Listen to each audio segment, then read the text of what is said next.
இந்த உலகத்தில் நம்ம எல்லாருமே எக்ஸாம் எழுதிக்கிட்டு இருக்கிறோம், தேர்வு எழுதிக்கிட்டு இருக்கிறோம். இப்போ சப்போஸ் ஒரு குழந்தை தேர்வு எழுதுது, பேப்பரில் ஏதோ ஒன்று கிறுக்கி வச்சுருக்குன்னு வச்சுக்கோங்களேன், ஏதோ ஒன்று எழுதியிருக்குது, படித்ததை ஏதோ ஒன்று எழுதியிருக்கு. டீச்சர் என்ன பண்ணுவாங்க, ஏதோ எழுதியிருக்குது போ, ஏதோ எழுதியிருக்கு, ஏதோ வார்த்தையெல்லாம் போட்டிருக்கு, சரியாக இல்லைன்னாலும் வார்த்தை போட்டிருக்கு, போ 5 மார்க்குக்கு ஒரு 3 மார்க் போடுவாங்களா இல்லையா? ஒன்றுமே எழுதலைண்ணா, வெறும் பேப்பரை எழுதின மாதிரி கொடுத்துட்டு போயிருக்கு. அப்போ என்ன பண்ணுவாங்க, மார்க் போட முடியுமா? அதனால தான் நம்ம டீச்சர்ஸை சொல்லி அனுப்புவாங்க பிள்ளைகளுக்கு.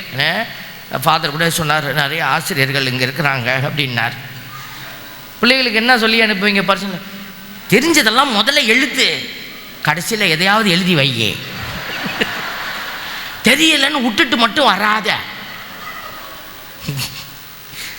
Praise the Lord.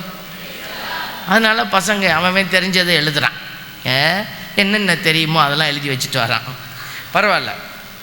அப்போ கடவுளும் அப்படி தான் சொல்கிறாரு, நீ ஏதாவது செய்யணும்ல, நான் அதுக்கு தானே உன்னைய நான் உருவாக்கினேன், படைத்தேன்.